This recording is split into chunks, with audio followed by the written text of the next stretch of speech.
கர்த்தருடைய பரிசுத்த நாமத்திற்கு மகிமை உண்டாவதாக. இந்த கால வேளையில் கூட நாம் தேவனுடைய வார்த்தையை தியானிக்க போகிறோம்.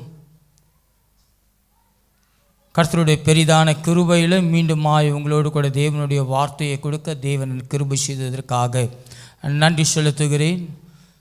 வாசிக்க கேட்கலாம். யாத்திரையாகமம் புஸ்தகம் 17ஆம் அதிகாரம் 11ஆம் வசனத்தை நாம் வாசிக்க கேட்போம். யாத்திரையாகமம் 17ஆம் அதிகாரம் 11ஆம் வசனத்தை நாம் வாசிக்க கேட்கலாம்.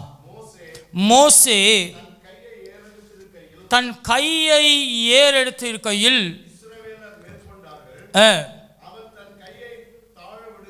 அவன் தன் கையை தாழ விடுகையில் அமலேக்கு மேற்கொண்டான். கண்களை மூடுவோம், தேவனை நோக்கி பார்ப்போம். ஆண்டவரே, இந்த கால வேளையில் உம்முடைய ஆராதனைக்கு வந்திருக்கிற எங்களை உம்முடைய பரிசுத்த வல்லமையினால உம்முடைய வார்த்தையினால எங்களை பரிசுத்த பண்ணுங்கப்பான்னு. பாரீரர் நோதயம் போ உதித்து வரும் இவர் யாரோ? பாரீரர் நோதயம் போ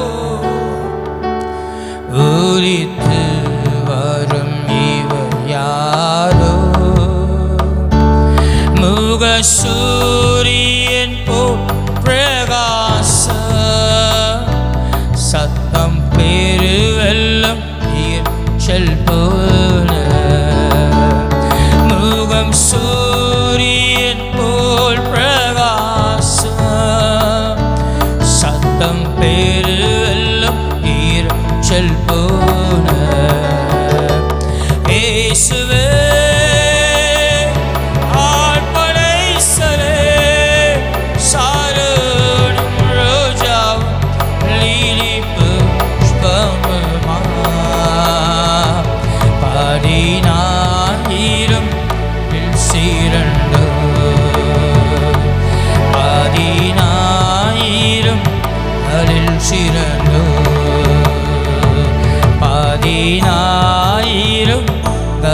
சிறந்தோ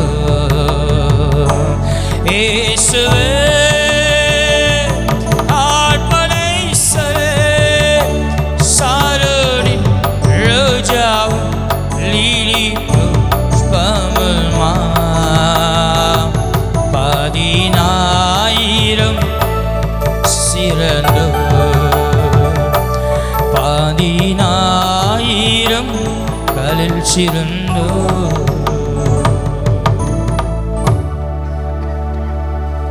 ஆண்டவரே, நீர் எங்களோடு கூட பேசுவீராக. இயேசுவின் நாமத்தினால் பிதாவே, ஆமென்.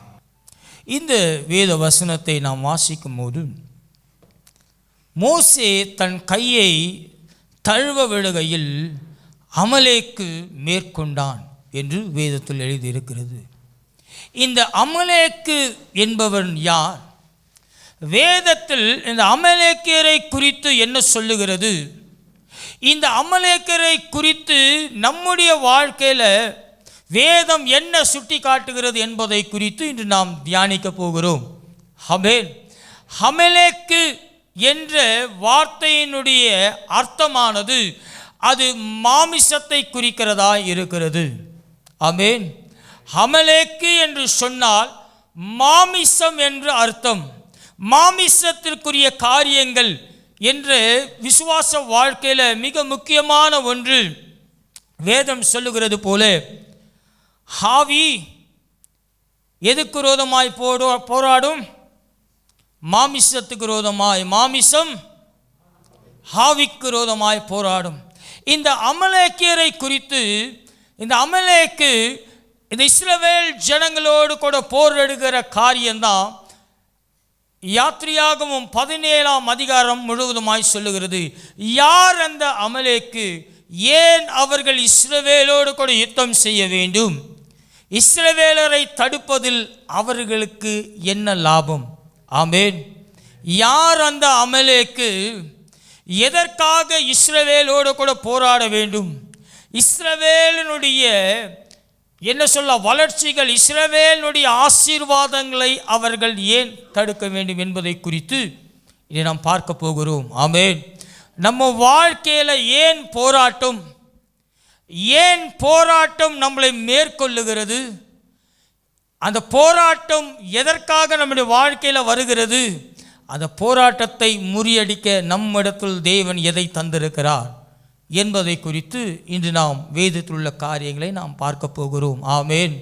ஹல்லேலூயா. அமலேக்கு என்ற அர்த்தத்திற்குரிய காரியங்கள் மாமிசம். 4 விதமான காரியங்கள் இருக்கிறதுங்க மனுஷன் வாழ்க்கையில் போராடுகிற ஒரு காரியம். ஒன்று இச்சை, 2வது மாமிச சுவாபங்கள், 3வது மாமிச சுயபலன், 4வது ஜென்ம சுவாபங்கள். நான் மீண்டும் சொல்லுகிறேன், இந்த அமலேக்கின் ஆவி எப்படிப்பட்டதாக இருக்கும் நான் மனுஷன் வாழ்க்கையில்? ஒன்று, அது மாமிச இச்சை நிறைந்ததாக இருக்கும். ஆமென். 2வது மாமிச சுவாபங்கள், மனுஷனுடைய என்னது சுவாபங்கள்.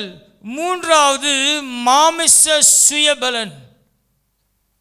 என்னது? மாமிச சுயபலன். 4வது ஜென்ம சுவாபங்கள். ஆமென். இந்த 4 காரியம் எப்பொழுதோ ஆவிக்கு விரோதமாய் மாமிசம் போராடி கொண்டே இருக்கும். ஆமென். இந்த அமலேக்கை குறித்து நாம் வாசிக்கும் போது யாத்திரையாகும் 17:16 சொல்லுகிறது, அமலேக்கின் கை கர்த்தருடைய சிங்காசனத்துக்கு விரோதமாய் இருக்கிறபடியால் அவன் தலைமுறை தோறும் அவனுக்கு விரோதமாய் கர்த்தருடைய யுத்தம் நடந்து கொண்டே இருக்கும். ஆமென். ஒரு விசுவாசியினுடைய வாழ்க்கையில், ஒரு கிறிஸ்தவனுடைய வாழ்க்கையில் இந்த 4 காரியம் எப்பொழுதும் அவனோடு கூட போராடி கொண்டே இருக்கும். ஒன்று மாமிச இச்சை, 2வது மாமிச சுவாபங்கள், 3வது மாமிச சுயபலன், 4வது ஜென்ம சுவாபம். ஆமென். இந்த 4 காரியம் நம்ம கிட்ட என்ன இருக்குதுன்னு நீங்கள் கரெக்டாக அந்த மெசேஜுக்குள்ளே வந்துட்டீங்கன்னா, நீங்கள் எழுந்து போகும்போது அமலேக்கின் ஆவிகளை முறியடித்து இஸ்ரவேலின் ஜனமாகிய ஆசீர்வாதத்திற்குள்ளாக நீங்கள் இங்கிருந்து கடந்து செல்லுவீர்கள். ஹல்லேலூயா, ஹல்லேலூயா. மீண்டும் ஒரு முறை சொல்லுகிறேன், அமலேக்கின் ஆவி ஒரு மனுஷனுக்குள்ளாய் இருக்குமானால் இந்த 4 காரியங்கள் அமலேக்கின் ஆவியை குறிக்கிறது. ஒன்று மாமிச இச்சை. ஆமென். எதை பார்த்தாலும் எனக்கு வேணும். ஆமென். எதை பார்த்தாலும் எனக்கு வேணும். அடுத்தவன் முன்னேறினாலும் பிடிக்காது, இவனும் முன்னேற மாட்டான். ஆமென். ஹல்லேலூயா, ஹல்லேலூயா. 2வது இச்சை மாமிச சுவாபங்கள். சுவாபம், மனுஷ சுவாபங்க. ஆட்டிடியூட்ல 2 இருக்கு. ஒன்று ஜென்ம சுவாபம் இருக்கு. ஜென்ம சுவாபம் எப்படி தெரியுமா? தொட்டில் பழக்கம் கல்லறை வரை. நான் கல்லறையில் தான் எங்களை அடக்கம் பண்ணுவாங்க, சுடுகாடில் அடக்கம் பண்ணுறதில்ல. ஆமென். ஹல்லேலூயா. ஜென்ம சுவாபங்கள். அடுத்தது சுயபலன். நான் எப்படி? நான் ஆவியில் நிறைஞ்சேன்னா மொத்தம் பேரும் கீழே விழுந்துருவாங்க. என்னது? என்ன மாதிரி நீ உபவாசம் இருப்பீங்களா? நான். இதெல்லாம் என்ன ஆவி? அமலேக்கின் ஆவி. அதனால தான் அமலேக்கு எப்பொழுதும் இஸ்ரவேலோட கூட வேதத்தை ஃபுல்லாக திருப்பி பாருங்களேன், அவன் தேவனுடைய ஜனங்களை பார்த்தாலே அவன் விட மாட்டான். ஆனால் ஆண்டவர் அவர்களை மேற்கொள்ள கிருபை தருகிறவராய் இருக்கிறார். ஹல்லேலூயா, ஹல்லேலூயா, ஹல்லேலூயா. இந்த 4 காரியம் உங்கள் வாழ்க்கையில் இருந்ததுன்னா நான் இப்பயே சொல்லிடுறேன், நீ 365 நாட்கள் தீர்க்க தரிசனம் கேட்டாலும் சரி, எங்கே போய் நின்னாலும் சரி, உங்கள் வாழ்க்கைக்கு நீங்களே குழியை தோண்டி போட்டுடுவீங்க. ஆமென். அதுக்கு ரட்சிக்கப்படாமல் ஆண்டவர்கிட்ட வராமல் உங்கள் வாழ்க்கையை நீங்கள் வாழ்ந்துட்டு போயிடலாம். ஆமென். ஹல்லேலூயா, ஹல்லேலூயா, ஹல்லேலூயா. பாருங்க, இங்கு 4 காரியத்தை குறித்து நாம் பேச போகிறோம். இச்சை எல்லா விதத்திலையும் எல்லாமே இச்சை தான். ஆமென். இச்சைனா ஒரே ஒரு பாவம் மட்டும் இல்லை, எல்லாமே இச்சை தான். தலையில் எல்லாம் இச்சை தான். ஆமென். தலையில் தேங்காய் எண்ணெய் போட்டால் இச்சை இல்லை, வேறு எதுனா போட்டால் வயசுக்கு தகுந்த மாதிரி இச்சைகள் வேணும். ஆமென், ஹல்லேலூயா, ஆமென். இப்போ போயிடலாமா பிரசங்கத்துக்குள்ளே? 4 காரியம் உங்கள்கிட்ட இருந்ததுன்னா முடிக்கிறதுக்குள்ளே அந்த 4 காரியத்தை தூக்கி போட்டுடுங்க. ஆண்டவர் உங்கள் வாழ்க்கையில் நன்மையை கொண்டு வருவார். ஆமென், ஹல்லேலூயா. சுயபலன், ஜென்ம சுவாபம். ஜென்ம சுவாபத்துக்கு ஒரு அர்த்தத்தை சொல்லிட்டு நான் பிரசங்கத்துக்குள்ளே போயிடுறேன். ஜென்ம சுவாபம் என்பது என்ன அர்த்தம் தெரியுமா? ஆண்டவருக்குள்ளே ரட்சிக்கப்பட்டு வந்திருக்கிறோம், ஆனாலும் கல்யாணத்துக்கு நான் நலுங்கு வைப்பேன், நான் மஞ்சை பூசி வைப்பேன், சீர்வரிசை வெற்றி என்ன கொண்டாடுவோம்? பெண்களுக்கு சத்தமாக சொல்லுங்கள். உங்கள் காரியம் உங்கள்கிட்ட தான் நான் கேட்கணும். சொல்லுங்கள். கர்ப்பவதியான என்ன பண்ணுவாங்க? மந்தம். ஆமென். அப்புறம் சலங்கை காலிலேயே போடக்கூடாது. ஆனால் என்ன பண்ணுவாங்க? பொம்பளை புள்ள கால் வெறுசாக இருக்கக்கூடாதா? என்ன இருக்கக்கூடாதா? ஆமென். நான் சொல்லலைங்க, வேதம் சொல்லுது. இது பேர் தான் என்ன சுவாபம்? ஜென்ம சுவாபம். ஆமென். எங்கள் முறைப்படிங்க, எங்கள் முறைப்படிங்க என்ன பண்ணக்கூடாது? இப்படி நிற்கக்கூடாதுங்க. இந்த சைடு நின்று தான் நாங்கள் உள்ளே போவோங்க. எப்படி போவோங்க? உள்ளே போவோங்க. இது என்ன ஆவி? ஆமென், ஹல்லேலூயா, ஹல்லேலூயா, ஹல்லேலூயா. இந்த போராட்டத்தை நீங்கள் மேற்கொள்ளனா, இந்த போராட்டத்தை நீங்கள் மேற்கொள்ளனா உங்கள் வாழ்க்கை எங்கே ஆரம்பிக்குதோ அங்கேயே நிற்கும். இதுக்கப்புறம் நம்ம வேதத்துக்குள்ளே போவோம். நான் சொன்ன பாயிண்ட் எல்லாம் அப்படியே மைண்டில் வச்சுங்க. நான் சொன்ன பாயிண்ட் எல்லாத்தையும் மைண்டில் வச்சுங்க. பிரசங்கத்துக்குள்ளே நாம் போகிறோம். ஆமென். ஒன்று கர்த்தருடைய பந்தியில் இருப்போம், இல்லை பேலியாளின் பந்தியில் நாம் இருப்போம். ஆமென். ரெண்டத்துக்கும் நடுவில் இருந்தோன்னா வாழ்க்கை எப்படி போய் முடியும் என்பதை இன்று நாம் பார்க்க போகிறோம். கர்த்தருடைய பெரிதான கிருபையில் நம்ம சர்ச்சில் பொம்பளை பிள்ளைங்க காலில் ஒருத்தர் காலிலையும் கொலுசு இல்லை. கர்த்தருக்கு தோற்றுறோம். ஆமென்.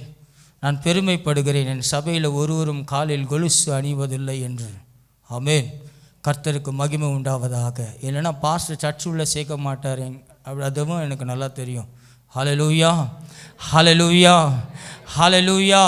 பாருங்க, இந்த அமலேக்கை குறித்து ஆரம்பம் யார் மூலியமாக தெரியுமா வேதத்தில் வருது? ஏசா எனப்பட்ட மனுஷன் மூலியமாய் இந்த அமலேக்கு உருவாக்குகிறான். ஆதியாகமம் 36:12 நீங்கள் வாசிங்க, வீட்டில் போய் வாசித்து கொள்ளுங்கள்.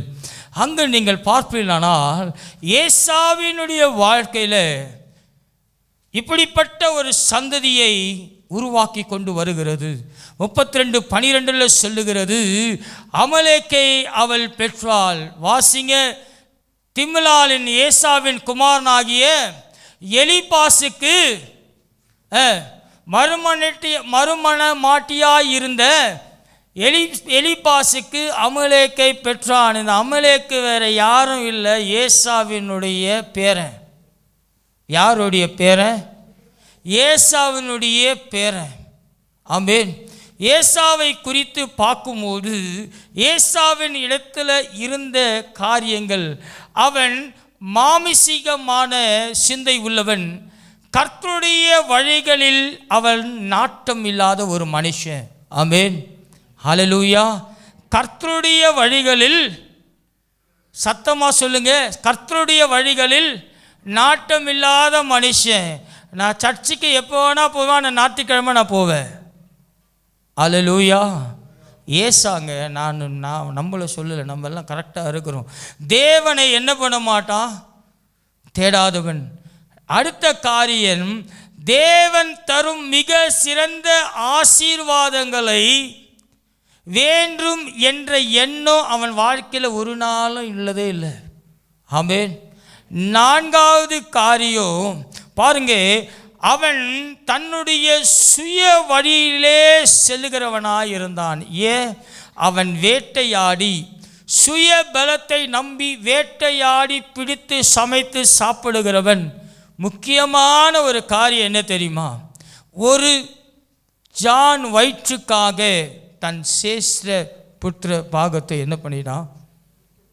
பசியில் கூழ் குடிக்கணும் என்பதற்காக தேவன் தந்த ஆசீர்வாதத்தை அவன் இழந்தவன். ஆமென். ஹல்லேலூயா, ஹல்லேலூயா, ஹல்லேலூயா. பாருங்க, இதையெல்லாம் ஒரு மனுஷன் வாழ்க்கையில் அவன் எல்லாவற்றையும் எப்படி இழக்கிறான் பாருங்க. அது மட்டுமல்ல, அவன் ஒருபோதும் கர்த்தரை நோக்கி பார்த்ததோ, தசம பாகம் கொடுத்ததோ, மூன்றாவது கர்த்தரிடத்தில் அவன் ஜெபித்ததோ வேதத்தில் நீங்கள் எங்கேயுமே பார்க்க முடியாது.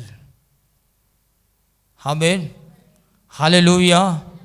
ஆனால் ஏசா யாருடைய சந்ததியிலிருந்து வந்தவன்? சத்தமா சொல்லுங்களேன். யார் சந்ததியிலிருந்து ஏசா வந்தான்? ஆபிரகாமின் சந்ததி. எப்படிப்பட்ட சந்ததி? சத்தமா, ஆசீர்வாதத்தின் சந்ததி. இவனுடைய தம்பி பேர் என்ன?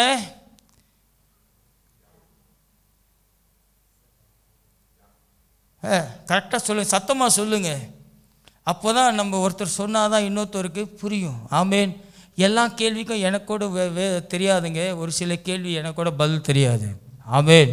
ஹல்லேலூயா, ஹல்லேலூயா. பாருங்க, யாக்கோபு, ஏசாவும் யாக்கோபும் ஆசீர்வதிக்கப்பட்ட சந்ததியிலிருந்து தான் வந்தார்கள். ஆமேன். ஆனால் ஆண்டவர் யாக்கோபை ஆசீர்வதித்தார். ஏசா தேவனிடத்தில் அவன் எதையும் பெற்றுக்கொள்ளவில்லை. ஆமேன், ஆமேன். நான் ரட்சிக்கப்பட்டேன் என்று சொல்லுவது முக்கியமல்ல. நீ பெற்றிருக்கிற ரட்சிப்புக்கு மாமிசத்துக்கு ரோதமாய் நீ போராடுகிற ஒரு மனுஷனாய் ஆவிக்குரிய வாழ்க்கையில் இருக்கிறாயா என்பதுதான் மிக முக்கியம். ஹல்லேலூயா.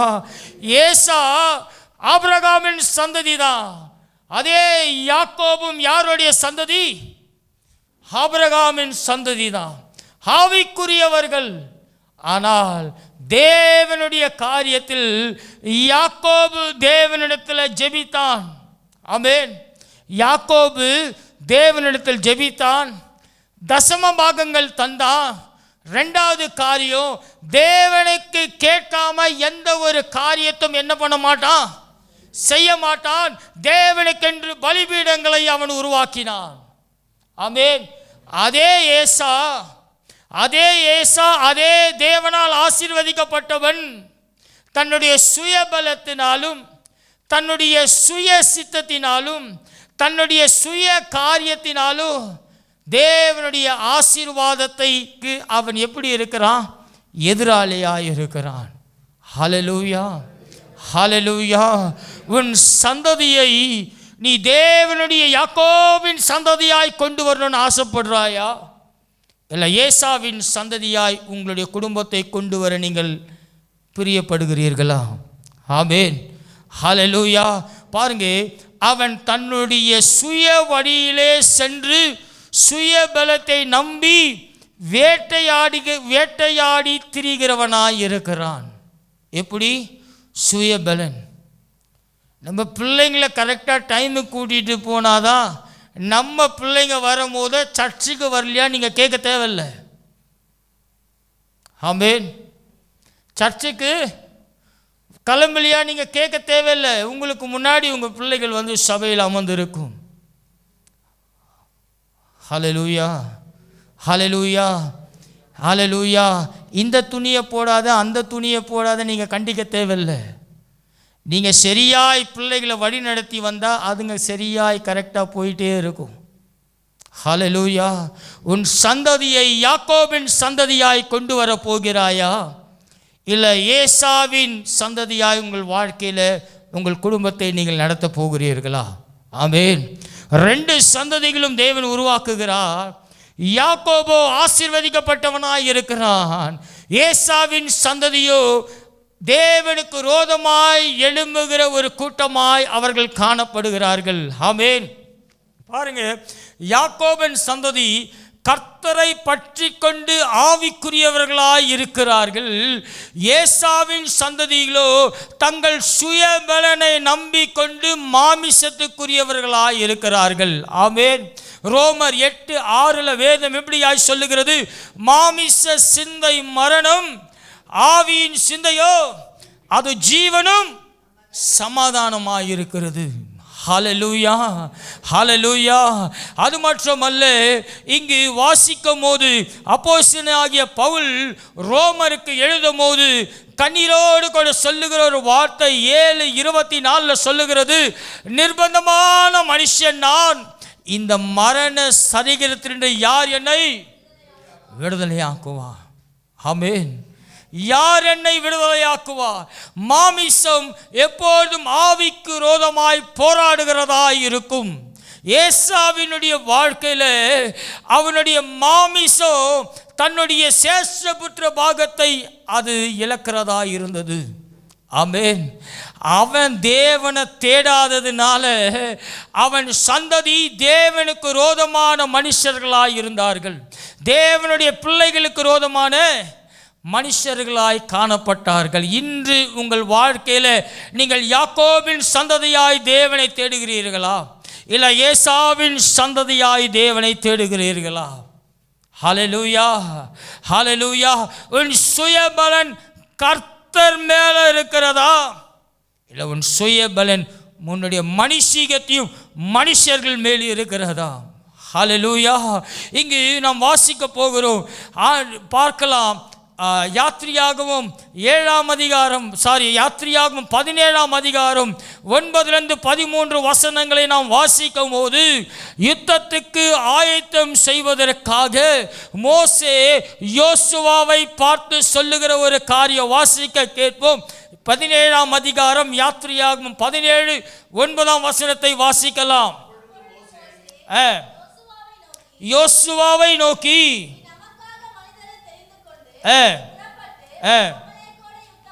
அமலேக்கோடு யுத்தம் பண்ணு, நாளைக்கு நான் மலை உச்சியில் தேவனுடைய கோலை நிற்பேன் என்று அவன் கூறுகிறார்.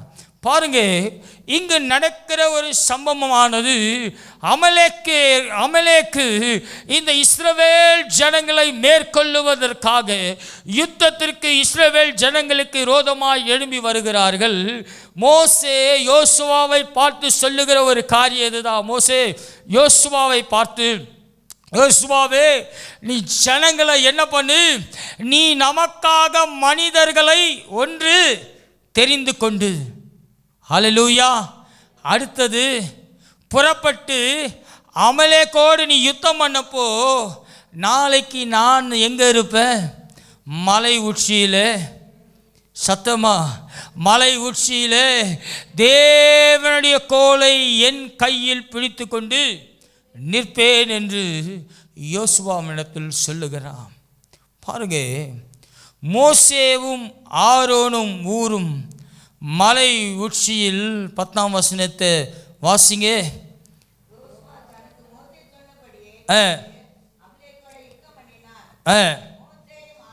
பாருங்க, மோசே சொன்னபடியே யோசுவா என்ன பண்ணுகிறான்? யுத்தம் பண்ணுகிறான். ஆனால் மலை உச்சியில் என்ன பண்ணுறாங்க? மோசேயும் ஆரோனும் ஊர் என்பவனும் மலை உச்சியில் ஏறி சொன்னபடியே நிற்கிறார்கள். ஆமென், ஹல்லேலூயா. நடக்கிற ஒரு காரியம் என்ன தெரியுமா? நான் சுருக்கமாய் சொல்லி முடித்து முக்கியமான காரியத்திற்குள்ளாக நான் போகிறேன். பாருங்க, நாளைக்கு நான் மலையுச்சியில் தேவனுடைய கோலை என் கையில் பிடித்து கொண்டு இருப்பேன். யோசுவாவை யுத்தம் பண்ண அனுப்புகிறார். இங்கு மோசே அந்த மலை உச்சியின் மேலே தேவனுடைய கோலை பிடித்து கொண்டு அந்த யுத்தத்திற்கு நேராய் தன்னுடைய கோலை வானத்துக்கு நேராய் அவன் தூக்குகிறான். பாருங்க, அவன் கோல் உயரும் போது இஸ்ரவேல் ஜனங்கள் அமலேக்கியரை என்ன பண்ணாங்க? முறியடித்தார்கள். மோசேயினுடைய கை கீழே இறங்கும் போது இஸ்ரவேலர்கள் அமலேக்கியர்கள் இஸ்ரவேலர்களை என்ன பண்ணுறாங்க? மேற்கொள்ளுகிறார்கள். பாருங்க, அது மாற்றம் அல்ல, இங்கே சொல்லப்படுகிற இன்னொரு காரியம், அவன் கை தழுவ விழும்போது அமலேக்கு மேற்கொண்டார்கள். ஆனால் அவனுடைய கையை தள்ள விடாதபடிக்கு அங்கு உள்ள ஒரு கல்லில் வைத்து பக்கத்தில் 2 பேர் கூட இருந்தாங்க. ஒன்று ஆரோன், இன்னொன்று ஊர். 2 பேர்களும் மோசேயினுடைய கையை அவர்கள் தூக்கி பிடித்தார்கள். ஆமென். மோசேயினுடைய கையை தூக்கி பிடித்தார்கள். அந்த போரை யோசுவா சூரியன் அஸ்தமிக்கும் மட்டும் அவர்களை முறியடித்து அவர்கள் வென்றார்கள் என்று நாம் வாசிக்கிறோம். இந்த யுத்தத்தில் என்ன காரியங்கள் நாம் பார்க்க முடிகிறது? இந்த யுத்தம் என்ன நம்மளுடைய விசுவாச வாழ்க்கையில், நம்முடைய தனிப்பட்ட வாழ்க்கையில் இந்த யுத்தம் சொல்லுகிறது என்பதை நான் சுருக்கமாய் சொல்லி முடித்து உங்களுக்காக நான் ஜெபிக்க போகிறேன். பாருங்க, இந்த யுத்தம் எப்படிப்பட்ட யுத்தமாய் இருக்கிறது? ஒன்று, மாம்சம் ஜெயம் கொள்ளுமா, இல்லை ஆவி ஆனவர் ஜெயம் கொள்ளுவாரா? 2வது காரியம், உலகம் நம்மை மேற்கொள்ளுமா அல்லது கர்த்தர் உலகத்தை மேற்கொள்வாரா? 3வது காரியம், பிசாசு பெரியவனா அல்லது நாம் ஆராதிக்கும் தேவன் பெரியவரா? ஆமென். உங்கள் வாழ்க்கையில் யுத்தம் நடக்கும்போது யுத்தத்தின் வல்லவராகிய பரிசுத்த ஆவியானவர் உங்களுக்காக போராடி ஜெபிக்கிற ஒரு கிருபையை உங்கள் வாழ்க்கையில் நீங்கள் பெற்றுக்கொண்டு இருக்கிறீர்களா? ஆமென். ஹல்லேலூயா. அமலேக்கின் ஆவி எப்போதும் இந்த மனு குலத்தில் போராடி கொண்டே இருக்கும். அதனால்தான் மோசே சொல்லுகிற ஒரு காரியம், கர்த்தர் எப்பொழுதும் அந்த அமலேக்கரை முறியடித்து கொண்டே இருப்பார் என்று நம்ம வாசிக்கும் போது வசனத்தை வாசித்தோம். இந்த கால வேளையில் உங்கள் வாழ்க்கையில் உங்களுடைய சூழ்நிலைகளை யுத்தம் செய்கிறவர்கள் நீங்களா, இல்லை யுத்தம் செய்கிறவர் உங்களுக்குள்ளாக இருக்கிற பரிசுத்த ஆவியானவரா? ஆமென். ஹல்லேலூயா, ஹல்லேலூயா. போர் நடக்கிறது. யோசுவா கீழே நின்ற அமலேக்கும் யோசுவாவின் தலைமையில் போர் நடந்து கொண்டு இருக்கிறது. ஆனால் அதே நேரத்தில் வான மண்டலத்தில் பொல்லாத ஆவிகள் அமலேக்கியரினுடைய பக்கத்தில் நின்று அதை பலப்படுத்தி கொண்டிருக்கிறது. ஆனால் தேவ மனுஷனாகிய மோசேவோ தன்னுடைய கோலை உயர்த்தி தேவனுடைய சமூகத்தில் நிற்கும் போது அந்த வான மண்டலத்தில் பொல்லாத ஆவிகளை அமலேக்கியர் எதிர்கொள்ளாதபடிக்கு உனக்காக பரிந்து பேசுகிற பரிசுத்த ஆவியானவரை உங்களுக்காக மோசே போல கோலை உயர்த்தி பிடிக்க வல்லமை உள்ளவராய் இருக்கிறாரா இந்த கால வேளையில்? ஹல்லேலூயா. மோசையின் கோல் உயரும் போதெல்லாம், மோசையின் கோல் உயரும் போதெல்லாம் அமலேக்கியர்களை முறியடித்தார். மோசையின் கோல் அவன் கை தழுவும் போது அமலேக்கின் இஸ்ரவேலை முறியடிக்கிறவர்களாயிருந்தார். மோசே தன்னுடைய கோலை உயர்த்தினார். தேவன் யோசுவாவோடு நின்று அந்த போரை முறியடித்தார். ஹல்லேலூயா. உங்களுக்காக பரிந்து பேசுகிற பரிசுத்த ஆவியானவர் உங்களுக்காக அவர் யுத்தத்தில் நிற்கிறவராய் இந்த கால வேளையில் இருக்கிறாராங்க. யுத்தத்தை செய்கிறவர்கள் நீங்களா, இல்லை யுத்தத்தை செய்கிறவர் என் தேவனாகிய கர்த்தர் உங்களுக்காக யுத்தம் செய்கிறவராய் இருக்கிறாரா? ஹல்லேலூயா. அதனால்தான் எபேசியர் 6:12 சொல்லுகிறது, நமக்கு துரைத்தனங்களோடும் அதிகாரங்களோடும் இப்பிரபஞ்சத்தில் அந்தகார லோகாதிபதி வான மண்டலங்களில் பொல்லாத ஆவிகள் சேனைகளோட உங்களுக்கு என்ன உண்டு? ஆமென், ஹல்லேலூயா. நம்ம ஒன்று பரலோகத்தில் வாழல, கண்ணை மூடினே ரோட்டில் போகிறதுக்கு. ஆமென், ஹல்லேலூயா. எப்பக்கம் திரும்பினாலும் போராட்டம் இருக்கும், இச்சையாகவே இருக்குதுங்க. அதுக்கு தான் ஆண்டவர் மேற்கொள்கிறதுக்கு ஜெப ஆவியை கொடுத்துருக்கிறாரு. என்ன கொடுத்துருக்கிறாரு? நைட்டெல்லாம் பேய் போராட்டம், அதை போராடுது ஜெப ஆவின்னு தான் அதை ஓட்ட போகிற. அதை ஏன் நைட்டெல்லாம் போராடுனா போராடிட்டு போகுது. யாக்கோபை போல என்ன பண்ணு, ஆண்டவரை என்ன பண்ணு, இரவெல்லாம் நீங்கள் பிடிச்ச ஆண்டவரை பிடிச்சி போடுங்க. ஆண்டவர் சொல்லுவார், இவங்களோட நைட்டெல்லாம் போராட வேண்டியதாக இருக்குதுன்னு ஆண்டவர் சொல்லட்டுமே, நம்ம ஏன் பேய் போராடுதுன்னு. ஆமென், ஹல்லேலூயா, ஹல்லேலூயா. மாமிசீக காரியங்கள் எப்படியெல்லாம் இருக்குது பாருங்கள். மோசே கோலை மேலே உயர்த்தினா சண்டை எங்கே நடக்குது? கீழே நடக்குது. ஹல்லேலூயா. போராட்டத்தை போராட வேண்டியவர்கள் நாம் அல்ல, போராட்டத்தை போராட வேண்டிய பரிசுத்த ஆவியானவர்கள், தேவனுடைய தூதர்கள் இறங்கி நமக்காக காரியங்களை வாய்க்க செய்கிறவர்களாக இருக்கிறார்கள். ஹல்லேலூயா, ஹல்லேலூயா, ஹல்லேலூயா. அது மட்டுமல்ல, இந்த யுத்தத்தின் வெற்றியின் ரகசியம் ஒன்றே ஒன்று தான். கீழே யுத்தம் செய்த போர் வீரர்கள் அல்ல. ஆமென். யோசுவாவின் கிட்ட இருந்த பலன் அல்ல, மேலே மோசே தேவனுடைய பர்வதத்திலிருந்து மலையிலிருந்து ஏறி தன்னுடைய கோலை அவன் உயர்த்தினதுனால யோசுவா அந்த போரை முறியடிக்க வல்லமை உள்ளவனாக இருந்தான். ஹல்லேலூயா, ஹல்லேலூயா. உங்கள் ஜெப ஆவி உங்களுக்குள்ளாக இருக்குமானால், உங்களுக்காக பரிந்து பேசுகிற பரிசுத்த ஆவியானவர் எல்லா காரியங்களும் முறியடித்து போடுகிறவராக இருப்பாருங்க. ஹல்லேலூயா, ஹல்லேலூயா. யுத்தம் கர்த்தருடையது. ஆமென். யுத்தம் யாருடையது? கர்த்தருடையது. யுத்தத்தை செய்கிறவர் கர்த்தர். ஆனால் நம்ம வாழ்க்கையில் நாம் எப்படி இருக்கிறோம்? இந்த அமலேக்கின் ஆவியை மேற்கொள்கிறதுக்கு நாம் என்ன செய்திருக்கிறோம்? அவர்கள் யுத்தத்துக்கு ஆயத்தம் பண்ண சொல்லுகிறான். யார்? மோசே சொல்லுகிற காரியம், நீ போய் என்ன பண்ணு, எல்லாத்தையும் ரெடி ஆகிடு, நான் என்ன பண்ணுறேன், மேலே வந்து நிற்கிறேன். ஆமென், ஆமென். நம்ம ஜெபிக்க உட்காந்தா நம்ம குடும்பத்தை தேவன் என்ன பண்ணுவார்? பாதுகாப்பா. ஹல்லேலூயா. உனக்குள்ளாக மாமிச சிந்த அருவருப்பான சுய காரியங்கள்லாம் வைத்து கொண்டு என்னை கர்த்தர் நிமித்துவார், ஆசீர்வதிப்பார்னா ஒரு நாளும் பண்ண மாட்டார். ஏசாவோ அதே ஆசீர்வதிக்கப்பட்ட சன்னதியில் தாங்க தேவன் கொண்டு வந்தார். ஆனால் ஏசா வாழ்க்கையில் ஏன் தேவன் சாபமான காரியத்தை கொண்டு வந்தார்? யோசித்து பாருங்க. நான் ரட்சிக்கப்பட்டு இருக்கிறேன், ஆனால் உன்னுடைய சுய சித்தம் எங்கே இருக்குது? உன்னுடைய மாமிசம் யாரோடு கூட இருக்கிறது? உன்னுடைய பழக்க வழக்கங்கள், ஜென்ம சுவாபங்கள் இன்னும் எப்படி இருக்குது? அமலேக்கினுடைய சந்ததியை உன் வாழ்க்கையில உருவாக்கிடாதே. ஹல்லேலூயா, ஹல்லேலூயா. இன்றைய செய்தி ஜெபத்தை பற்றியும் இருக்கு. ரெண்டாவது, ரட்சிக்கப்பட்ட நாம, தெரிந்து கொள்ளப்பட்ட நாம எப்படி நம்முடைய சந்ததிக்கு சாபத்தை கொண்டு வருகிறோம்னு பாருங்க. ஆமென்.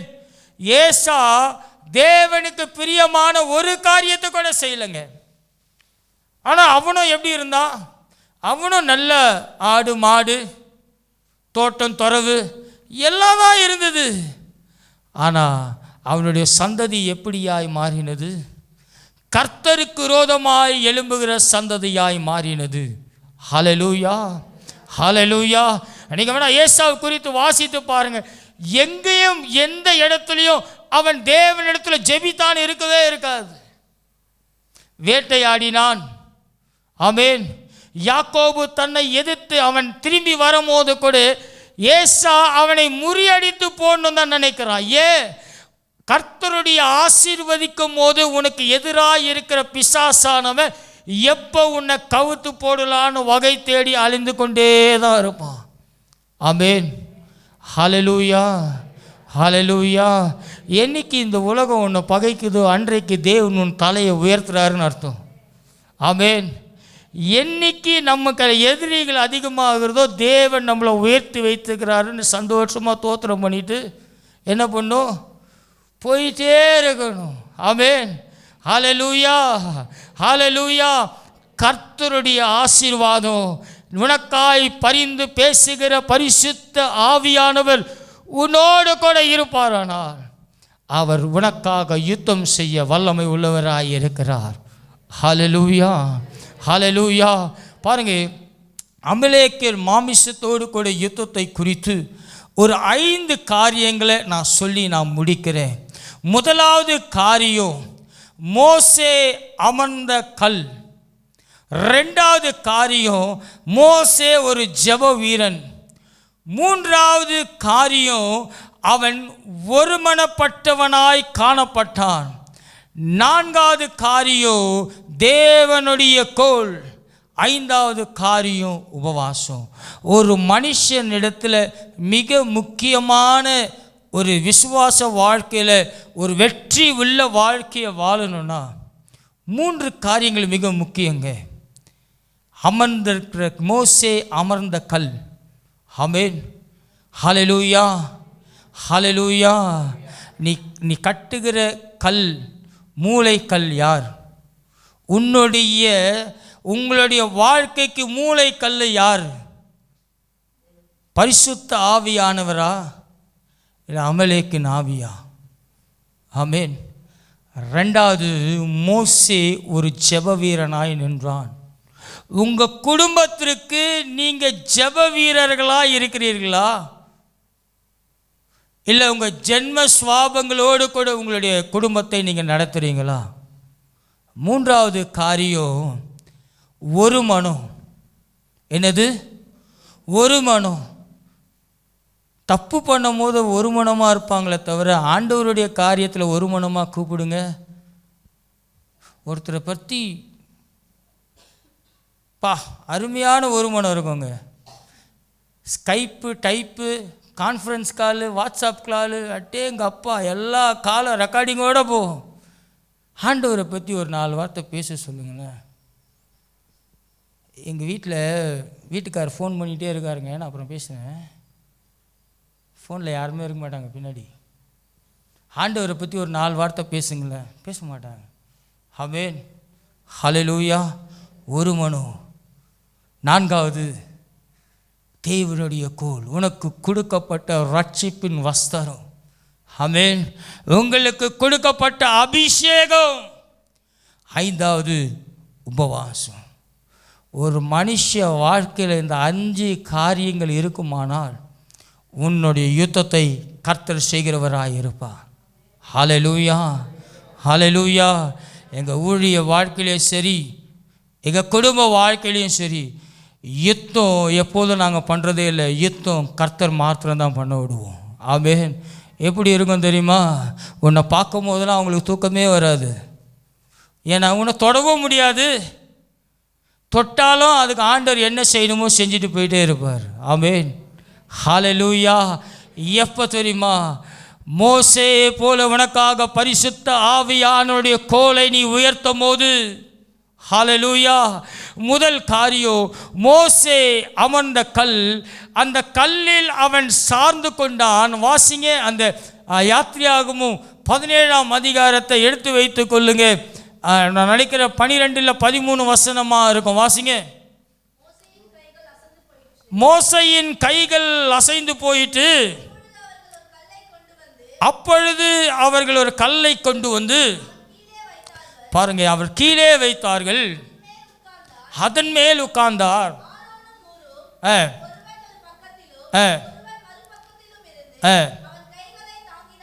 போதுமா? பாருங்க, அவன் கைகள் தழுவும் போது முதல்ல என்னத்தை கொண்டு வந்து வைச்சாங்க? அதன் மேல் உட்காருவதற்கு ஒரு பக்கத்தில் ஒருவன், அதுக்கு முன்னாடி என்ன வார்த்தமா, ஒரு கல்லை கொண்டு வந்து அவன் கீழே வைத்தார்கள்.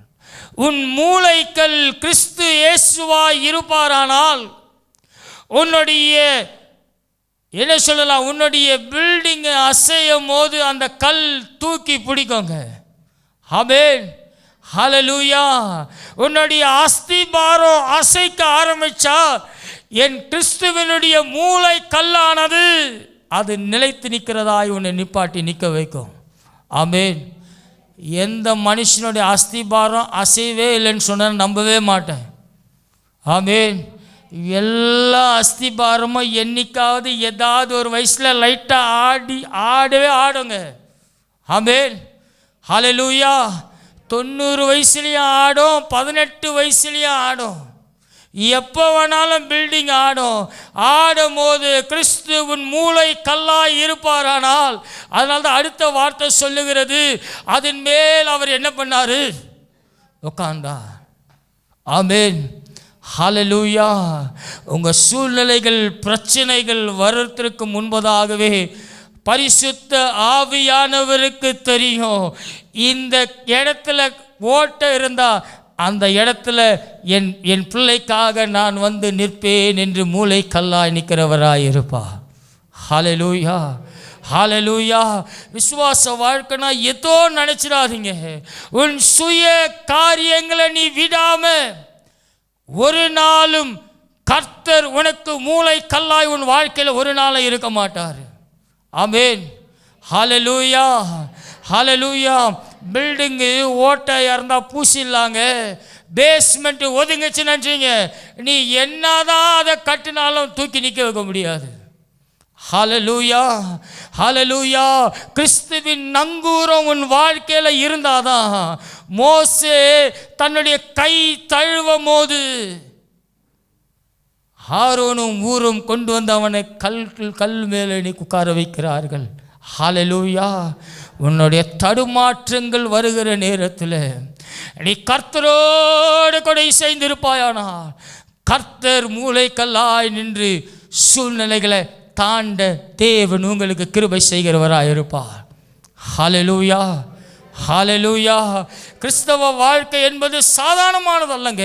ஆனால் சகரியா 4:6 சொல்லுகிறது, பலத்தினாலும் அல்ல பராக்கிரமத்தினாலும் அல்ல, என்னுடைய ஆவியினால் எல்லாம் ஆகும் என்று ஆண்டவர் சொல்லுகிறார். ஹல்லேலூயா, ஹல்லேலூயா, ஹல்லேலூயா.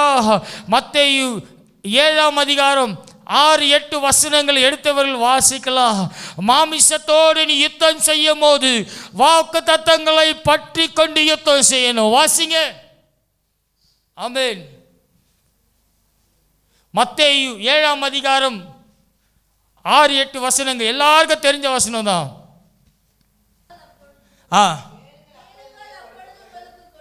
கேளுங்கள் அப்பொழுது உங்களுக்கு கொடுக்கப்படும், தேடுங்கள் அப்பொழுது கண்டடைவீர்கள், தட்டுங்கள் அப்பொழுது உங்களுக்கு திறக்கப்படும். நம்ம அநேக நேரம் தேவனிடத்தில் கேட்குறதே இல்லை. ஆமென், ஹல்லேலூயா. நம்ம கேட்குறதுல என்ன தெரியுமா, ஆண்டவரே இந்த கடங்காரன் கண்ணிலேருந்து நான் மாட்டிக்காதபடி பார்த்து கொள்ளுங்க. ஆண்டவரிடத்தில் கேட்க கற்றுக்கொள்ளுங்க. ஆமென். என்ன கேட்கணுமோ அது கேட்கணும். அதனால தான் ஆண்டவர் மிக அழகாக ஓமை சொல்லியிருப்பார், இந்த குருவி பறவைக்கே நான் உணவு தரும்போது உங்களுக்கு நான் தராமல் இருப்பேனோ. வாழ்க்கையில் கேட்க வேண்டிய காரியங்கள் அநேகம் இருக்குது. ஆமென்.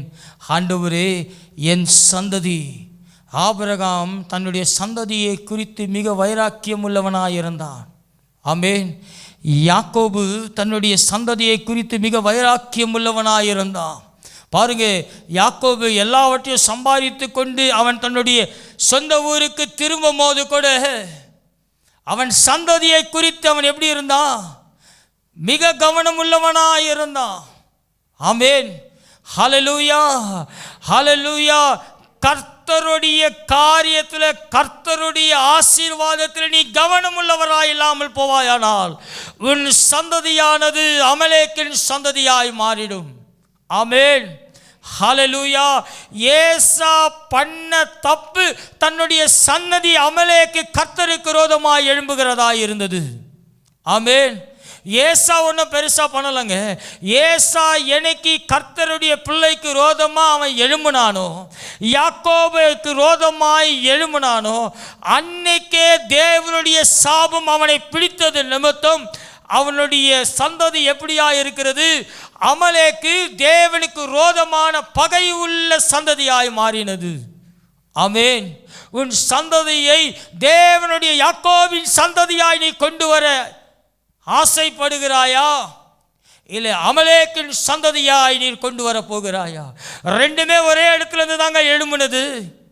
ஆபிரகாமின் வம்சத்தில் தான் எழும்பினது. ஆனால் ஒரு சந்ததி தேவனுக்கு பிரியமானதும் இன்னொரு சந்ததி எப்படிப்பட்டதாக இருக்கிறது? சாபத்தின் சந்ததியாய் இருக்கிறது. ஹல்லேலூயா, ஹல்லேலூயா.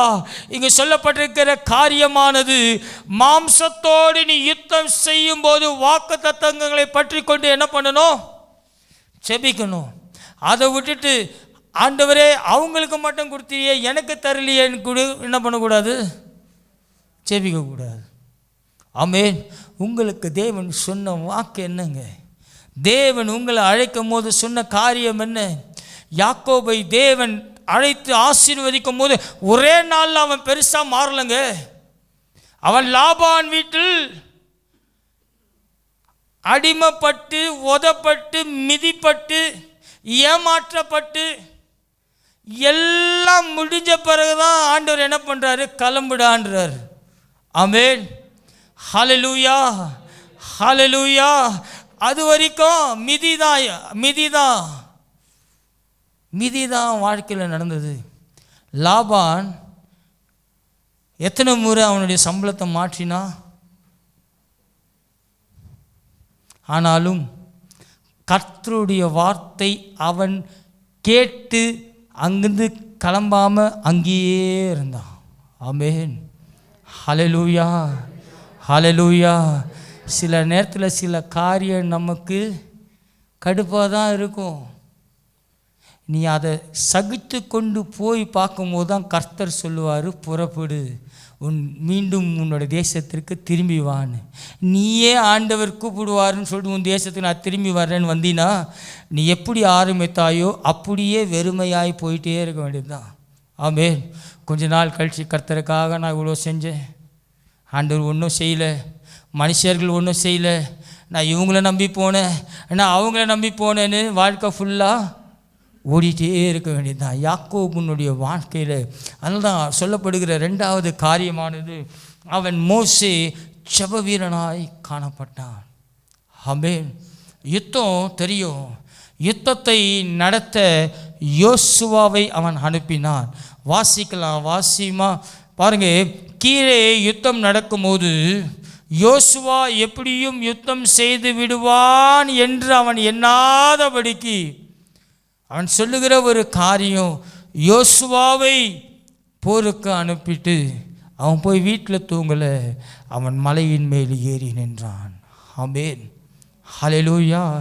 ஒருவேளை மோசே போகாமல் நீ போய் யுத்தம் பண்ணுன்னு சொல்லி அவன் என்ன பண்ணி போய் அவன் தன்னுடைய எல்லைக்கு போய் உள்ளே உட்கார்ந்துருந்தானா, அவர்கள் அந்த போரை என்ன பண்ணியிருக்க மாட்டார்கள்? ஜெயிச்சிருக்க மாட்டார். ஹல்லேலூயா. உனக்கு வாழ்க்கையில் போராட்டம் வருதா? உன் அறையை பூட்டி கொண்டு தேவனுடைய சமூகத்தில் அழு. ஆமென். அழு. மனுஷன் பார்க்கறதுக்காக அழாதீங்க. மனுஷன் பார்க்கறதுக்காக முழங்காலை நீ படியிடாதே. உன்னை கர்த்தர் பார்க்கிறார் என்று உன்னுடைய முழங்கால்களையும் உன் கண்ணீர்களை நீ ஊற்றுவாயானால் அந்த யுத்தத்தில் பரிசுத்த ஆவியானவர் ஜெயம் கொள்ளுகிறவராக இருப்பார்.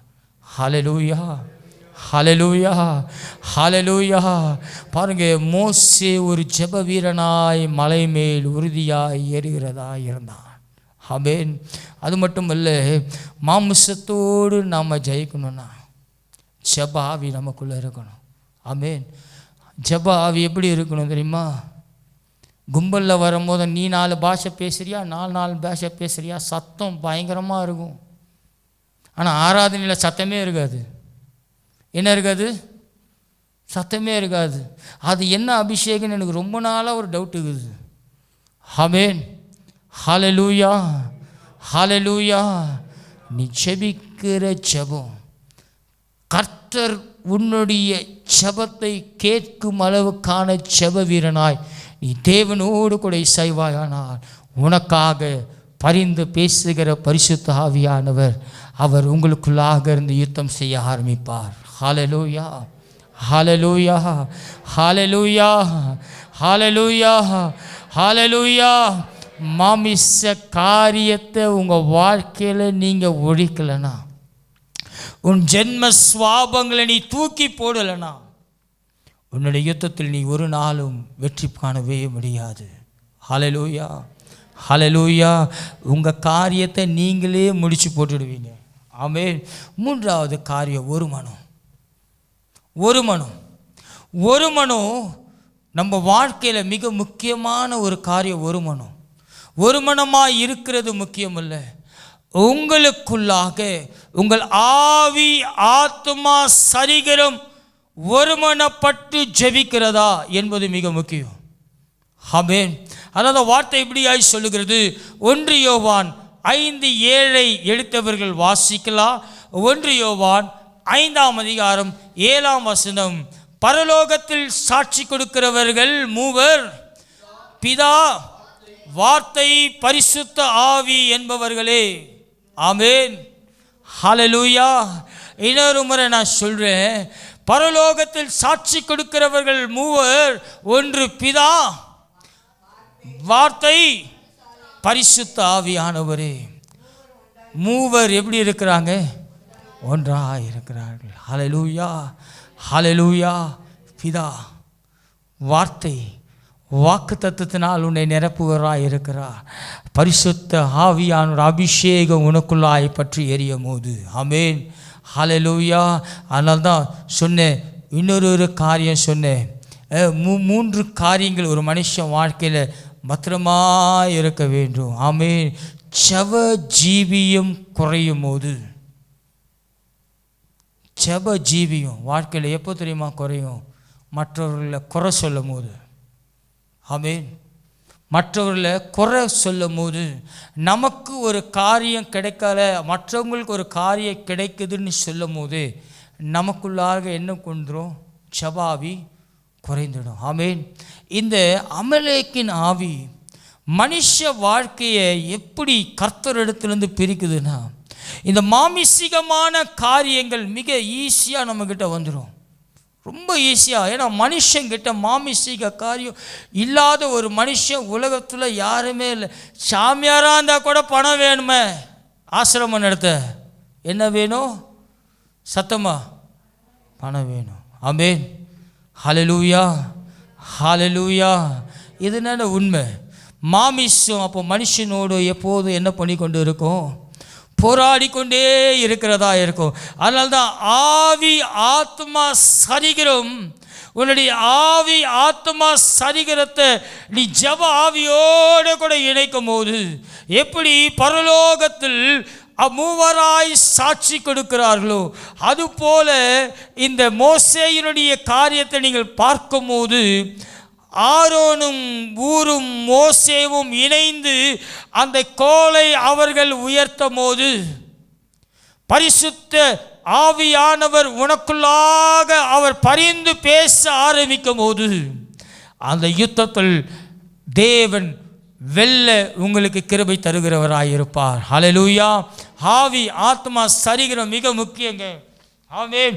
ஏதோ நான் ஜெபிக்கிறேன், ஏதோ நான் விண்ணப்பம் பண்ணுகிறேன், நான் ஏதோ கோயிலுக்கு போகிறேன், நான் ஏதோ சர்ச்சுக்கு போகிறேன், நான் காணிக்க போடுறேன், நான் சண்டே காலையில் ஒரு வேளை போனால் போதும், ஏதோ ஒரு நேரம் நான் கர்த்தரை பார்க்கணும், நான் ஒரு கிறிஸ்தவன். உன் ஆவி ஆத்மா சரீரம் முழு மனதோடு கூட தேவனுடைய ஆலயத்தை தேடுகிறதா? முழு மனதோடு கூட, முழு மனதோடு கூட தேவன் உங்களை ஆராதிக்க அழைக்கிறார். முழு மனதோடு ஆராதிக்கிறோமாங்க ஓய்வு நாள் ஆராதனையில்? யோசித்து பாருங்க. மாமிசம் உன்னை முழு மனதோடு கூட தேவனுடைய ஆலயத்திற்கு கொண்டு வருகிறதா? ஏன்னா அது எப்போதும் என்ன பண்ணும்? தேவனுடைய பிள்ளைகளை தேவனிடத்திலிருந்து தூரம் கொண்டு வரத்திற்கு அது போராடி கொண்டே இருக்கும். ஆமென். ஹல்லேலூயா, ஹல்லேலூயா, ஹல்லேலூயா. மாம்ச சுவாபங்கள், ஆமென், மாமிச சுவாபங்கள். எத்தனை முறை சொன்னாலும் நான் ஸ்கூலுக்கு லேட்டாக தான் மேடம் வருவேன். 2 அடி அடிப்பீங்களா? அடிச்சிங்க. பாஸ்டர் இன்னைக்கு ஆத்திட்டுறாரு. கேட்டு கேட்டு எங்களுக்கே சலிச்சு போச்சு. இவங்க புள்ள சொல்லிட்டா மட்டும் எங்களுக்கு சொர்ணம் வந்துடுமா? ஜென்ம சுவாபங்கள், ஆமென், ஹல்லேலூயா. இது என்ன ஆவி? இது என்ன ஆவி? அமலேக்கு ஆவி. அந்த ஆவி என்ன பண்ணும்? இஸ்ரவேல் ஜனங்க வளர விடாதபடிக்கு என்னெல்லாம் பண்ணுமோ அதெல்லாம் நம்ம கிட்ட என்ன பண்ணியிருக்கோம்? பண்ணிகிட்டே இருக்கும். ஆமென். இதை மேற்கொள்வதற்கு தான் தேவன் நமக்கு ஜெப ஆவியை ஊற்றியிருக்கிறார். ஆமென், ஹல்லேலூயா. நான் தப்பாக சொல்லலைங்க, எனக்கும் சேர்த்து தான் சொல்கிறேன். ஆமென். காலையில் 5 நிமிஷம் 7 நிமிஷம் லேட்டாக தான் ஆரம்பித்தேன் சர்வீஸ். மைக் ரிப்பேர் பண்ணிட்டு இருந்தேன். என்ன ரிப்பேர் பண்ணியிருந்தேன்? அது ஒரு ஆவி என்ன பண்ணுது? பிரசன்னத்தை டிஸ்டர்ப் பண்ணுது. மைக்கே வேலை செய்யலைன்னா தூக்கி போட்டுருவேன். போட்டு வெறும் வெறும் வெறும் வாயிலே சோத்திரம் பண்ணி ஆராதனை ஆரம்பிச்சிடும் காலையில். ஹல்லேலூயா, ஹல்லேலூயா. தப்பு எல்லார் சைடும் இருக்குல்ல, நம்மளும் மனுஷன் தானே. ஆமென், ஹல்லேலூயா. ஏன்னா நீங்கள் நினைப்பீங்க பாருங்கள், இவர் எதுவுமே பண்ண மாட்டார், அதனால் நானும் முன்னாடியே அப்ரூவல் ஆயிடுறேன். ஆமென், ஹல்லேலூயா. ஒரு மனம் அந்த யோசுவா யுத்தத்திற்கு மேலே இருந்த மோசேக்கு 2 பேர் கூட சேர்ந்து நின்றார்கள், ஆரோனும் ஊரும். ஓ, அந்த ஒரு மனம் பாருங்கள், அந்த ஒரு மனமாய் நின்றதுனால யோசுவா இறங்கி அந்த போரை வெற்றியாய் முடிக்கிறவனாக இருந்தான். ஹல்லேலூயா.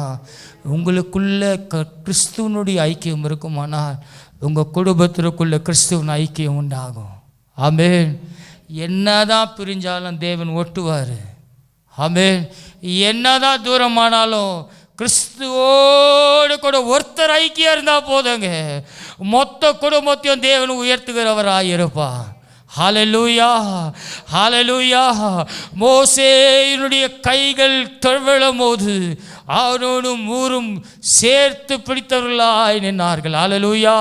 பிதா, குமாரன், பரிசுத்த ஆவியானவர் உன்னோடு கூட ஐக்கியமாய் இருப்பாரானா நீ எல்லாவற்றையும் தாண்ட தேவன் பலன் தருகிறவராய் இருப்பார். ஹல்லேலூயா. தேவனுடைய கோல் யாத்திரையாகவும் 17:9 சொல்லும் போது மோசே நான் கோலோடு போறேன்னு சொல்லல, அவன் சொன்ன ஒரு காரியம், தேவனுடைய கோலை என் கையில் பிடித்து கொண்டு நான் நிற்பேன். ஆமென், ஹல்லேலூயா. உன் குடும்பத்திற்காக நீ நிற்கலனா உன் வாழ்க்கையில் எத்தனை நாட்கள் வந்தாலும் சரி, எத்தனை வருஷங்கள் வந்தாலும் சரி, நீ மகிமையின் நாட்களை உன் வாழ்க்கையில் நீ காண மாட்டாய். ஹல்லேலூயா, ஹல்லேலூயா, ஹல்லேலூயா. அவன் சொன்ன ஒரே ஒரு வார்த்தை பாருங்க, மோசே நான் கோல் எடுத்துன்னு போய் நிற்கிறேன்னு சொல்லலை. அவன் சொன்ன ஒரு வார்த்தை, தேவனுடைய கோல் எனக்குள்ளாக தேவனுடைய அபிஷேகம் இருக்கு, என் புள்ள வாழ்க்கையை தேவன் மாற்றுவா என்ற வைராக்கியம் உனக்குள்ள இருக்குன்னா உன் பிள்ளைகளுடைய வாழ்க்கையை தேவன் மாற்றுவாருங்க. ஆமென். உனக்குள்ளாக தேவனுடைய கோல் இல்லைனா, அந்த விசுவாசம் இல்லைனா, நீ என்ன எந்த ஊழியக்காரன் போய் கதை கொடுத்தாலும் குடுபுடுப்புக்காரன் கதை கொடுத்த கதையாகவே வாழ்க்கை மாறிடும். ஆமென், ஹல்லேலூயா, ஹல்லேலூயா. உனக்குள்ளாக கர்த்தருடைய கோல் இருக்குது என்ற விசுவாசம் இல்லைனா உன் குடும்பத்தில் உன் பிள்ளைகள் வாழ்க்கை உயர்வதை உன்னால் காணவே முடியாது. ஆமென், ஹல்லேலூயா, ஹல்லேலூயா. அவன் பாருங்க சொல்லப்பட்டிருக்கிற யாத்திரையாகவும் 14:14 சொல்லுகிறது, கர்த்தர் உங்களுக்காக யுத்தம் பண்ணுவார், நீங்க எப்படி இருங்க? சும்மா இருங்கள். ஹல்லேலூயா. யுத்தம் மனுஷர் இடத்துல செய்யாதீங்க, யுத்தம் கர்த்தர் இடத்துல செஞ்சு பாருங்க. பரிசுத்த ஆவியானவர் செய்கிற யுத்தமானது அரண்களை நிர்மூலமாக்குற வல்லமை உள்ள யுத்தமாக இருக்கும். ஹல்லேலூயா, ஹல்லேலூயா, ஹல்லேலூயா. நம் ஆவியானவரை நீ உயர்த்துவாயானால், ஆவியானவர் உங்களுக்காக பரிந்து பேசுகிறவராயிருப்பார். ஹல்லேலூயா, ஹல்லேலூயா. சும்மா நான் வந்தேன், ஆலயத்துக்கு வந்தேன், நான் ஞானஸ்தானம் எத்தனை ரட்சிக்கப்பட்டேன், நோ யூஸ். உனக்குள்ளாக மாமிச காரியங்களை நீ அழிக்கலனா வெறும் இச்சையை பற்றி மாற்றம் தான் பேசுவாங்க. அதை தாண்டி எவ்வளவோ இருக்குதுங்க மனுஷ வாழ்க்கையில் தூக்கி போட வேண்டியதெல்லாம். ஆமென், ஹல்லேலூயா, ஹல்லேலூயா. சுய காரியங்கள், ஜென்ம சுவாபங்கள், உன் ஜென்ம சுவாபங்களை நீ தூக்கி போடலனா கர்த்தர் உனக்காக ஒரு நாள் யுத்தம் செய்ய மாட்டார். ஆமென், ஹல்லேலூயா, ஹல்லேலூயா. அடிக்கடி நான் சொல்கிற வார்த்தை அதுதான். அவிசுவாசிகளோடு கூட விசுவாசிகள் எண்ணக்கூடாது. சத்தமா பங்கு இருக்கக்கூடாது. நீ பங்கு வச்சிட்டீனா அந்த அமலேக்க ஆவி உனக்குள்ளாக வந்துச்சுன்னா நீ கர்த்தருக்கு விரோதமாக எழும்பி நீயே உன்னுடைய ஆசீர்வாதங்களை குலைத்து போடுவ. ஆமென். அப்புறம் இவன் மந்திரம் பண்ணிட்டான், அவன் சூனியம் வச்சுட்டான், இந்த பக்கத்து வீட்டுக்காரி அப்படி பண்ணிட்டான்னு சொல்லி வாழ்க்கையை ஓட்டி முடிச்சிட வேண்டியது தான். ஆமென், ஹல்லேலூயா. அமலேக்க ஆவி பக்கத்து வீட்டிலேருந்து மந்திரம் பண்ண தேவையில்லைங்க. நீயே உன் வாழ்க்கையை கர்த்தருக்கு விரோதமாக எழுப்பிக்கினா கர்த்தரே உனக்கு விரோதமாக எழுப்பி என்ன பண்ணுவார்? போராடுகிறவராய் இருப்பார். ஹல்லேலூயா, ஹல்லேலூயா, ஹல்லேலூயா. ஐந்தாவது காரியம் உபவாசம். யாத்திரையாகமம் 17:12 நாம் வாசிக்கும் போது வாசிக்கலாம். அந்த வசனத்தை வாசிங்க, நான் முடிக்கிறேன்.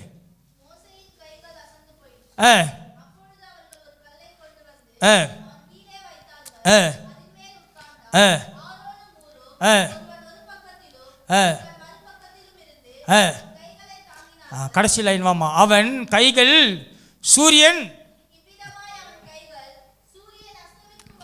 சூரியன் அஸ்தபிக்கும் வரைக்கும் ஒரே. ஆமென். உபவாசம்.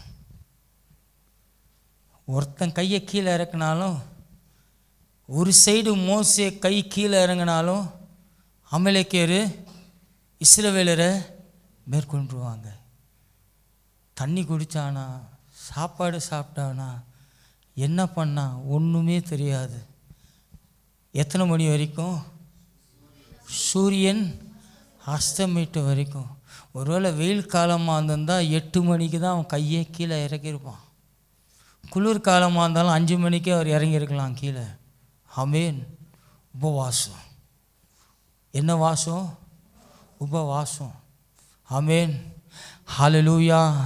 உன்னுடைய குடும்பத்திற்காக நீ தேவனுடைய ஆலயத்தில் வந்து உபவாசிக்கலைன்னா உனக்காக உபவாசிப்பவர் யார்? ஆமென்.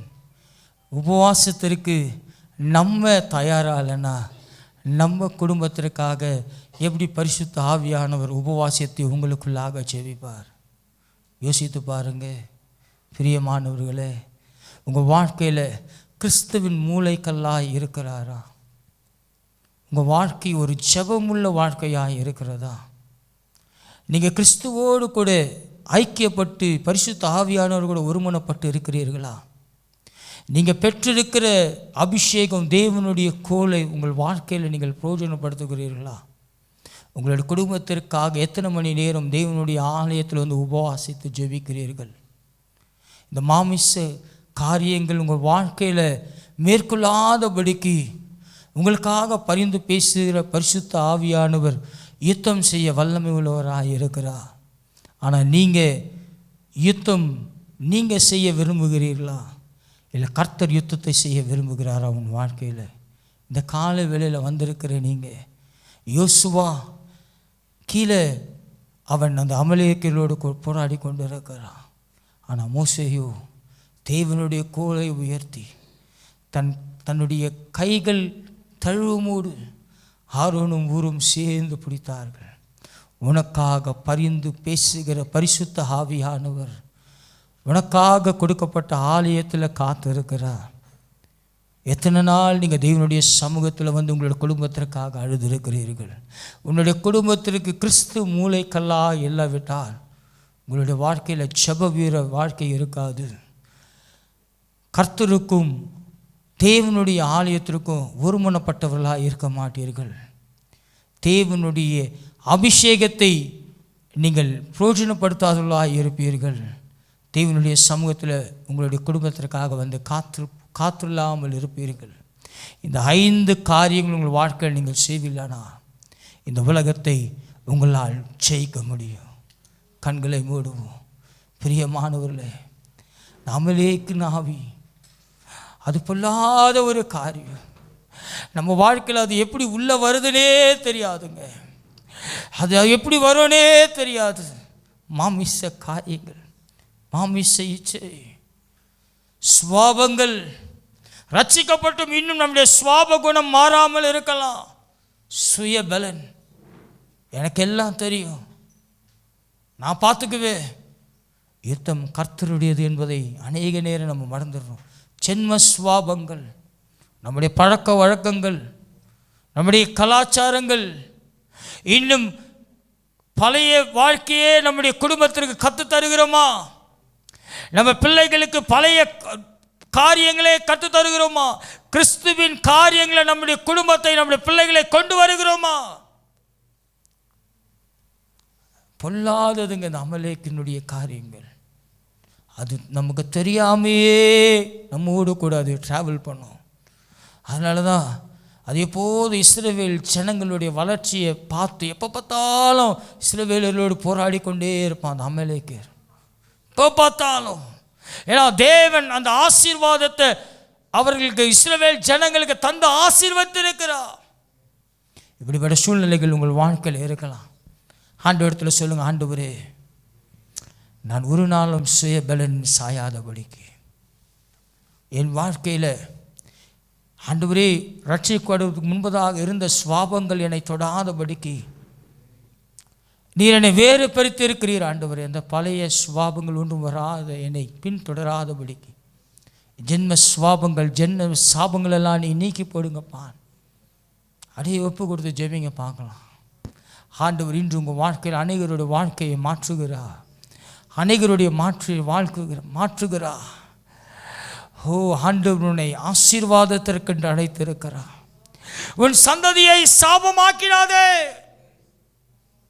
ஏசா தன்னுடைய சந்ததியை சாபமாக்கினது போல் ஆசீர்வாதத்திற்கென்று நீ அழைக்கப்பட்டிருக்கிறார். ஒரு நாளும் 2 விதமான செய்திங்க இன்றைக்கு. ஒன்று உன் ஜெபஹாவி, இன்னொன்று உனக்கு கொடுக்கப்பட்ட வாக்குத்தத்தத்தின் ஆசீர்வாதங்கள். எப்படி வைத்திருக்கிறார்? யாக்கோபின் தேவனை நீ காண்கிறாயா? இல்லை ஏசாவை போல உன்னுடைய சந்ததியை நீ வழி நடத்தப் போகிறாயா? ஏசா தேவனை தேடாமல் இருந்தான். தேவனிடத்தில் அவன் ஒரு நாளும் ஜெபிக்கவில்லை. ஒரு நாளும் அவன் ஜெபிக்கவில்லை. அவன் தன் சுய பலத்தில் ஓடினான். ஆனால் யாக்கோபு தேவனை தேடினான். தேவனோடு கூட பேசினான். தேவனுக்கு தசம பாகங்களை செலுத்தினான். பலிபீடங்களை உருவாக்கினான். தேவன் அவனை ஆசீர்வதித்தார். ஒரு நாளும் ஏசாவனை மேற்கொள்ள முடியவில்லை. ஆனால் ஏசாவோ தன்னுடைய சந்ததி சாபத்தை சேர்த்து வைத்தான். இன்றும் அந்த சாபம் தொடர்ந்து கொண்டே இருக்கிறது. வேண்டாங்க, வேண்டாங்க, விட்டு விடுங்க. மாமிச இச்சைகள், மாமிச சுவாபங்கள், மாமிச சுப காரியங்கள் மாற்றுங்க. சுய பலன், ஜென்ம சுவாபங்கள்லாம் மாறட்டும். சொல்லுங்க, ஆண்டவரே இன்று என்னை மாற்றுங்கப்பான்னு கேளுங்க. ஆண்டவரிடத்தில் ஒப்பு கொடுங்க. யுத்தம் கர்த்தருடையது. உங்களுக்காக நான் ஜெபிக்க போகிறேன். அப்படியே எழுந்து நின்று, ஆண்டவரே என் வாழ்க்கையில் இப்படிப்பட்ட காரியங்கள் இருக்குமானா என்னை மாற்றுங்கப்பா. உங்களோட போகிறது இல்லைங்க. உங்களால் உங்கள் சந்ததியை கேள்விக்குறியாக மாற்றிடாதீங்க. ஜெப ஆவி உனக்குள்ள இல்லைனா, உன் குடும்பத்திற்காக நீ திறப்பின் வாசலில் நிற்கலனா, உன்னுடைய அஸ்திபாரம் ஆடும்போது மூளைக்கல் கிறிஸ்து இல்லாமல் போகுமானால் உன் அஸ்திபாரம் இடிந்து விழும். அஸ்திபாரம் இடிந்து விழும். உனக்குள்ளாக ஜெப ஆவி இல்லைனா, உனக்குள்ளாக விண்ணப்பத்தின் ஆவி இல்லைனா, உங்களுக்குள்ளாக கர்த்தரின் கோல் இருக்கிறது என்ற அபிஷேகத்தை தந்திருக்கிறார் என்ற விசுவாசம் உங்களுக்குள்ள இல்லைனா ஒரு நாளும் இந்த அமலேக்கு உங்கள் வாழ்க்கையை மேற்கொள்ள முடியாது. ஒரு நாளும் அது உங்களை மேற்கொள்றதா இருக்கும். ஜெப ஆவி உள்ளவர்களாய் தேவனோடு கூட ஒப்பு கொடுங்க. ஆண்டவரே, இன்று என் வாழ்க்கையை மாற்றுங்கப்பான்னு சொல்லு. இன்றைய வாழ்க்கையை மாற்றுங்கப்பான்னு சொல்லுங்க. ஒப்பு கொடுங்க. ஆண்டவரே, நான் ஒப்பு கொடுக்கிறேன் ஆண்டவரே என்று கதறுங்க, கதறுங்க. ஆண்டவரே, என் நிமித்தம் என் குடும்பம் ஒரு நாளும் சாபத்திற்குள் வராதபடிக்கு ஆண்டவரே என்னை மன்னிங்கப்பான்னு கேளுங்க, கேளுங்க. ஆண்டவரிடத்தில் ஒப்பு கொடுங்க. ஆண்டவரே, என் நிமித்தம் என் குடும்பம் சாபத்துக்குள்ளாக வரக்கூடாது. ஆண்டவரே, சாபம் பொல்லாததுங்க, பொல்லாதது. அது தலைமுறைக்கும் கேள்வி கேட்கிறதா இருக்கும். நாங்கள் எங்கள் சொந்த குடும்பங்களெல்லாம் நாங்கள் பார்த்துருக்கிறோம். கொடூரமானது. ஏசா தன் வாழ்க்கையை சாபத்தை சேர்த்து கொண்டான். ஆசீர்வாதமான அழைக்கப்பட்ட சந்ததியில் அவன் அழைக்கப்பட்டான். ஆனால் அவனே தன்னுடைய சந்ததிக்கு சாபத்தை சேர்த்து கொண்டான். சாபத்தை சேர்த்து கொள்ளாதே. தேவனுடைய சாபத்தை உன் வாழ்க்கையில் உன்னுடைய சுய பலன், உன்னுடைய ஜென்ம சுவாபங்களால் தேவனுடைய ஆசீர்வாதத்தை இழக்காதே, இழக்காதே. இன்று நீ ஒப்பு கொடுப்பாயானால் தேவனுடைய மகிமை உன் வாழ்க்கையில் காண்பா. இழுத்தினாலத்தில் ஆண்டவரே செபிங்க. உங்கள் குடும்பத்தில் உள்ள சூழ்நிலைக்காக செபிங்க. இன்னும் ஒரு 2 நிமிஷத்தில் நான் முடிக்க போகிறேன். ஆண்டவரே, என் சூழ்நிலைகளெல்லாம் நீர் அறிந்திருக்கிறேன். கர்த்தர் உங்களுக்கு யுத்தம் பண்ணுவார், நீங்கள் சும்மா இருங்க. கர்த்தர் உங்களுக்கு யுத்தம் பண்ணுவாருங்க. நீங்கள் யுத்தம் பண்ணதெல்லாம் போதும்.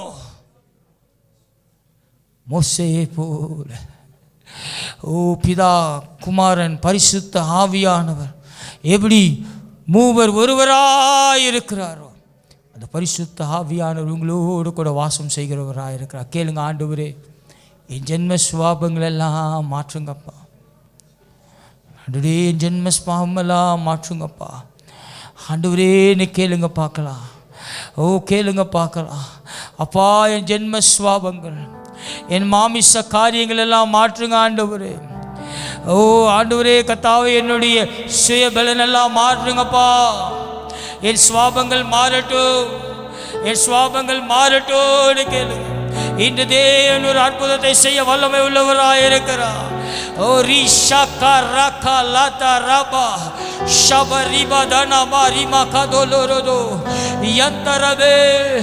என் சுவாபங்களை மாற்று. உன் குடும்பம் கட்டப்படும். உன் சுவாபங்களை மாற்று. மீண்டுமாய் கர்த்தருடைய கட்டி எழுப்புவா. ஆண்டவரிடத்தில் கேளு. ஆண்டவரே, நான் ரட்சிக்கப்பட்டும் என் ஜென்ம சுவாபங்கள் மாற மாட்டேன்ப்பா, இதை நீங்க மாற்றுங்கப்பா நீ கேளுங்க. கர்த்தர் மாற்றுமே மாற்ற முடியும். மனுஷனால் இது கூடாதது. கேளுங்க. ஆண்டவரே, என் சுவாப குணம் மாறட்டும். ஆண்டவர், என் சுவாபங்கள் மாறட்டும். ஆண்டவரே, இந்த உலக இச்சையின் காரியங்கள் என்னை விட்டு ஆண்டவர் விலக்கி போடுங்க. ஆண்டவரே கேளுங்க. நான் ஒரு நாளும் என் சுய பலத்தில் சாராதபடிக்கு ஆண்டவரே உம்மை மாற்ற சார்ந்து வாழ எனக்கு கிருபை தாங்கப்பா. யாக்கோபு உம்மை சார்ந்து வாழ்ந்தது போலப்பா. ஹalleluya, ஹalleluya. உமக்கு கொடி மகிமைப்பா. ஹalleluya. உமக்கு நன்றி, உமக்கு நன்றி ஆண்டவரே. ஒவ்வொருவரையும் நிரப்புங்கப்பா. ஒவ்வொருவரையும் ஆண்டவரே, ஒவ்வொருவரையும் ஆண்டவரே நிரப்புங்க ஆண்டவரே. இந்த காலவேளையில் கூட இந்த ஆராதனை நிரப்புங்கப்பா. ஜென்ம சுவாபங்கள் மாறட்டும். அமலேக்கு கிரியைகள் ஒன்றும் பிள்ளைகளை ஆண்டவரை மேற்கொள்ளாதபடிக்கு பரிசுத்த ஆவியானவர் நீ கொடியேற்றுவீராக. பரிசுத்த ஆவியானவர் கொடியேற்றுவீராக. எல்லா சூழ்நிலைகள் மாறப்படட்டும். எல்லா பொல்லாத காரியங்கள், பொல்லாத எண்ணங்கள் மாறட்டும். ஒவ்வொரு விடுதலையாக்குங்கப்பா. ஆவிக்குரிய வாழ்க்கையில ஒவ்வொரு குடும்பங்கள் கட்டப்படட்டும். ஒவ்வொரு குடும்பத்திற்குள்ள ஆண்டவரே ஜெப ஆவி ஊற்றப்படட்டும் ஆண்டவரே. அநேக குடும்பங்கள்ல அப்பா, அநேக குடும்பங்கள்ல ஆண்டவரே குடும்பம் ஜெபம் இல்லாததை நாங்கள் காண்கிறோம். ஒவ்வொரு குடும்பத்திலையும் ஆண்டவரே இன்றையிலிருந்து ஜெப ஆவி ஊற்றப்படட்டும். ஒவ்வொரு குடும்பத்தில் எல்லா வேற்றுமைகள் மாறட்டும். ஒரு மனத்தை குலைக்கிற எல்லா பொல்லாத அமலேக்கு ஆவிகளை நான் முறியடிக்கிறேன். ஓ ஹல்லேலூயா. ஒவ்வொரு வாழ்க்கை உயிர்ப்பிக்கப்படட்டும் ஆண்டவரே. ஆண்டவரே அசுத்த ஆவியினால ஏவலின் ஆவியினால் கட்டப்பட்டிருக்கிற சரீரங்கள் இன்று கட்டவிழ்க்கப்படுவதாக இயேசுவின் நாமத்தினால. ஒவ்வொரு குடும்பங்களுக்குள்ளாகப்பா ஒரு மனத்தை நீ தருவீராக. கணவன் மனைவி வாழ்க்கை கட்டப்படட்டும் ஆண்டவரே. எல்லா விதமான ஆவிகள் எல்லா அமலேக்கு ஆவிகளை நாங்கள் முறியடிக்கிறோம். ஓ பிள்ளைகள் பெற்றோர்கள் கட்டப்படட்டும் இயேசுவின் நாமத்தினால. விடுதலை ஆவி ஆண்டவரே நீ ஊற்றுங்கப்பா, நீ ஊற்றுங்கப்பா. ஒவ்வொரு மேலும் ஒவ்வொரு மேலும் ஒவ்வொரு மேலும் ஆண்டவரே ஹல்லேலூயா. ஊற்றப்பட வேண்டும் உன்னதத்தின் ஆவி எங்கள் தேவா. பின்மாரியாக ஒளிந்திடுமே. ஊற்றப்பட வேண்டும் உன்னதத்தின் ஆவி எங்கள் தேவா. பின்மாரியாக ஒளிந்திடுமே. ஊற்றப்பட வேண்டும் உன்னதத்தின் ஒவ்வொரு மேல் ஆண்டவரே எங்கள் தேவா. பின்மாரி க்ளோரி ஒளிந்திடுமே. ஊற்றப்பட வேண்டும் உன்னதத்தின் ஆவி உயிர்ப்பிங்க ஆண்டவரே. ஒவ்வொரு மேலும்